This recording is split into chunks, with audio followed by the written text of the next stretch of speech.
Rum diyarında melik olan Yıldırım Bayezid, bil ki biz kudret ve iktidarımızla insanlık aleminin en büyük kısmını tabağımız haline getirmiş bir hükümdarız. Bu görülmemiş işi tek başımıza yaptık. Senin gibi babamızdan ülkeler tevarüs etmiş değiliz. Aklını başına topla ve Kara Yusuf'la Ahmet Celair'i topraklarından kov. Emirlerimize karşı gelen hükümdarların akıbetini duymuş olsan gerektir. Siz de o hükümdarların arasına girmekten sakının.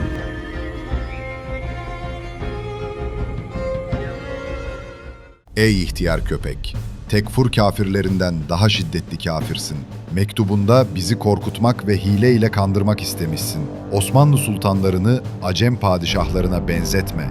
Osmanlı askerleri de ne Kıpçak ülkesi Tatarı gibi sıradan insanlar, ne de Hint toplulukları gibi başıboş, sere serpe avare kalabalıklar değildirler. Osmanlı askerleri, Irak ve Horasan askerleri gibi hamiyetsiz ve perişan olmayacak kadar onurlu askerlerdir. Yine sen, Osmanlı askerlerini Şam ve Halep, Memluk askerlerine de benzetmeyesin. Bu mektup eline geçtikten sonra savaş meydanına her kim ki gelmeyip kaçarsa, onun eşi 3 talakla kendisinden boş olsun.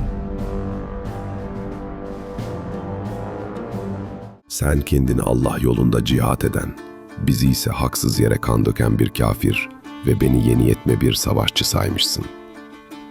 Bil ki ben 40 yıla yakın bir süredir nefsimi cihada adamışım. Bu cihatlar sonunda kaleler ve ülkeler fethederek beldeleri kurtarmakla meşgulüm. Kaldı ki bu halim dünden daha açık ve kesindir.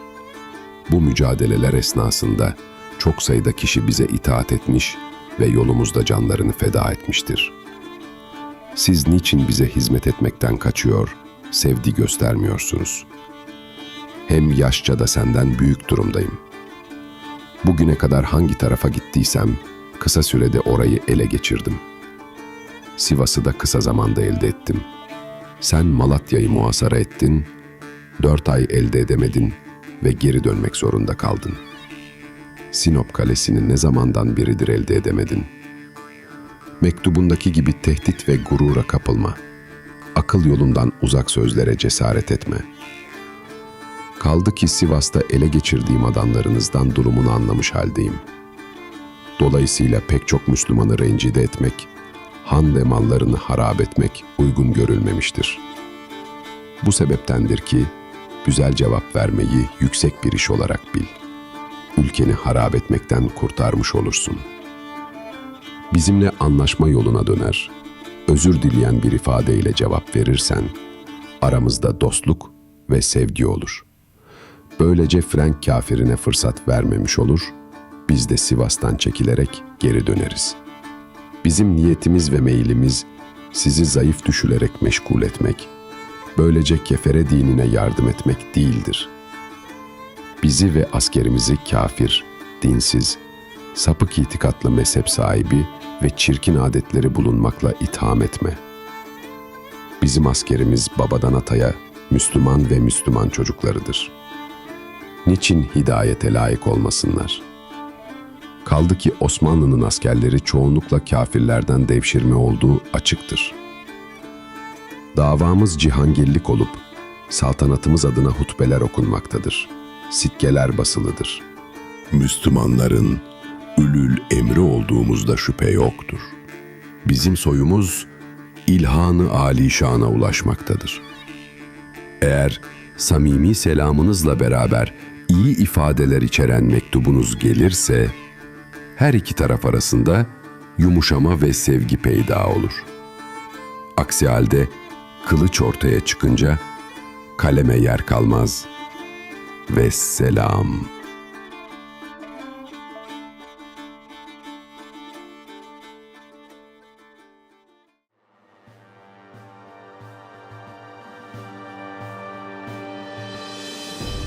Zamanın Cihan Sultanı olan Timuri Köregen, damat, Sivas'a gelip yerleşmeyi bizim Tebriz'e yöneldiğimize benzeterek tuhaf kıyaslamada bulunmuşsun. Kaldı ki biz Kefe'den Şirvan'a varıp o ülkeye asker çıkarsak kim mani olabilir? Kıpçak halkı sizden bıkıp usandığı için bizimle beraber olmayı tercih etmektedir. Malatya ve Sinop hususundaki iddianız da doğru değildir. Bazı sebeplerden dolayı muhasaradan vazgeçilmiştir. Yoksa bizim askerimizin azlığı veya sizin askerinizin çokluğundan dolayı olmamıştır.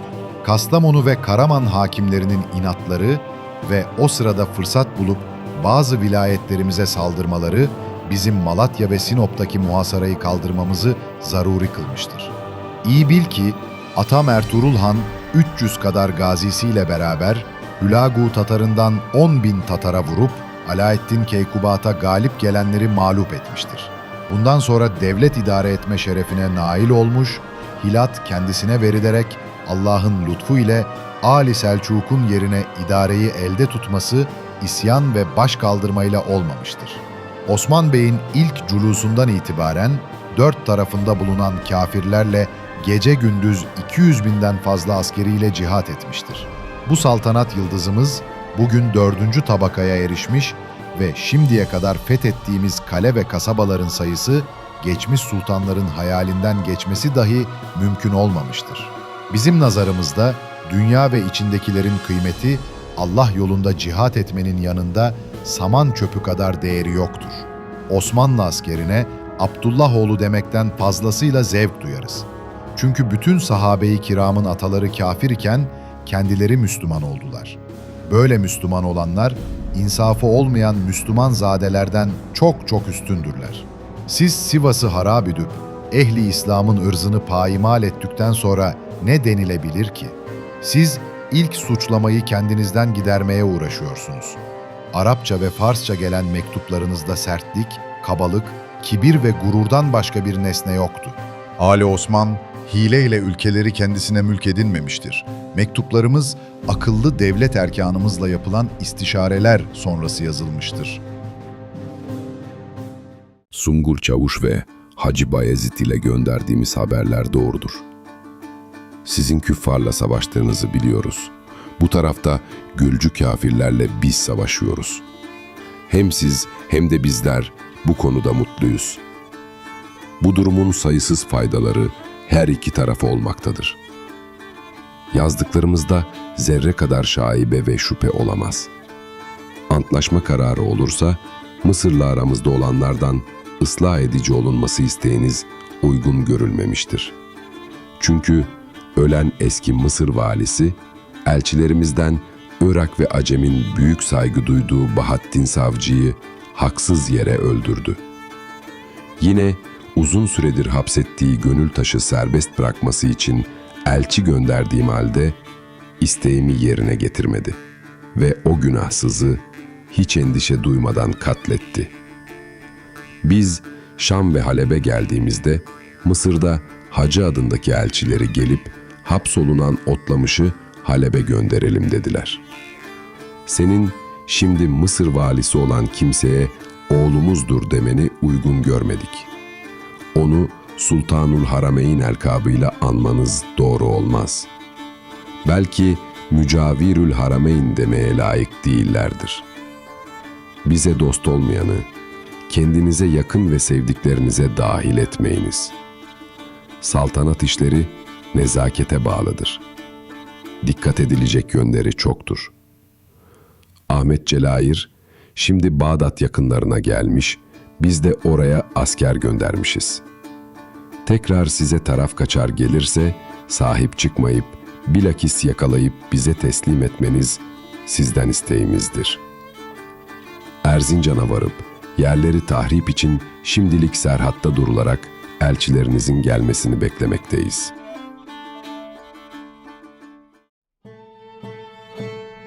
Mısır hakimiyle aranızda geçen olaylardan dolayı bizim niyetimizi doğru anlamamışsınız. Biz arzu etsek Mısır'ı fethetmeye her zaman kadiriz. Ahmet Celayir tekrar geri Osmanlı topraklarına gelirse Kara Yusuf ile birlikte ikisini size teslim etmemi istemişsiniz.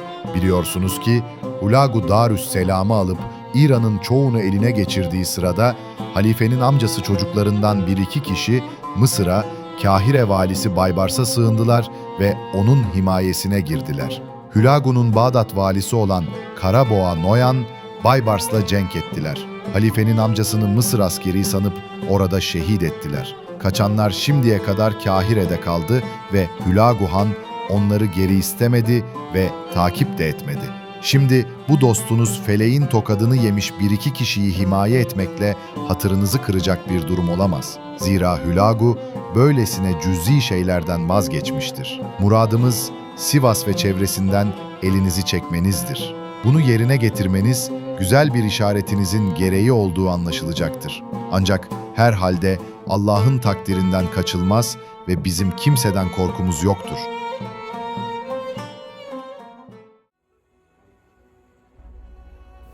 Şimdiye kadar sulh için çalıştım ve nihayet Sivas'a gelmen söz konusu oldu. Kafire fırsat vermemek, İslam diyarlarını harap etmekten endişe edip Şam tarafına giderek Mısır azizinden intikamımızı aldık. Sizin hasta olduğunuz hususu ağızlarda dolaşırken biz bunu fırsat bilip dikkate almadık. Ancak siz fırsat bulunca bize bağlı olan Erzincan'a gelip valimizi rencide ettiniz. Adamımız olan Taharten, sulhu sağlamak için sizin pişman olduğunuzu bize yazmıştır. Biz de güvendik ve sulh için antlaşmaya varılacağı umuduyla birkaç kez mektuplar gönderdik.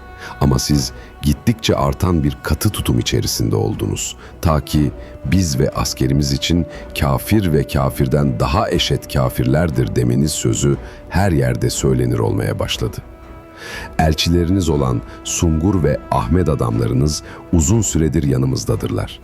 İslamlığımızı ve inancımızı biliyorlar. Hedefimiz Kefe ve Kırım yönüneyken Şirvan'dan geri dönüp tekrar Erzincan'dan o tarafa varmak icap etti. Semerkant'ta bulunan oğlum Muineddin Muhammed Sultan Bahadır da askeriyle birlikte bana katılacaktır. İsteğimiz Erzincan'a varmadan ve askerimiz şehirlerinize girmeden önce Sivas, Malatya, Elbistan, Erzincan ve Kemah'ın bize bırakıldığını sağlam bir ahitname ile bildirmenizdir. Sulha muhalif değilim ve bağlıyım. Bu sulhun bir suretini Mekke-i Mükerreme'de Babül Haram'da kapalı muhafaza olunsun ki kimin bu sulha uyup uymadığı ortaya çıksın.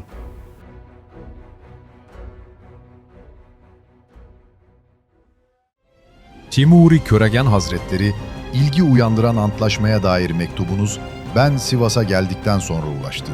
Ben bu sırada antlaşma hazırlığı içerisinde bulunuyordum ki vakitsiz saatte sulha muhalif bir başka mektup Karaman fesatları elinden orduyu Hümayunumuza erişti ve antlaşmanın gecikmesine sebep oldu. Devlet erkanımızdan akıllı kişiler bu durumu şöyle değerlendirdiler. İkinci mektup ilk karışık dönem sürecinde yazılarak elçiyle gönderildi.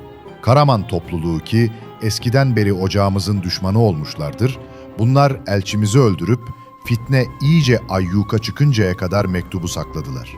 Musalaha olacağı ihtimalini görünce bu kez bazı rezilleri üzerimize gönderip bizi şüpheye düşürmüşlerdir. Rezillerin eline düşen mektubun gecikmesinin sebebi dahi biz olmadığımız hususu malumunuzdur. Bu durumu yaltaklanma olarak görürseniz, hayır, asla düşmandan yüz çevirmek adetimizden değildir. Sulh ve cengin cezası ve mükafatı buna sebep olan tarafa aittir. Eğer bir kimse fitneye sebep olursa, Allahu Teala onun cezasını versin.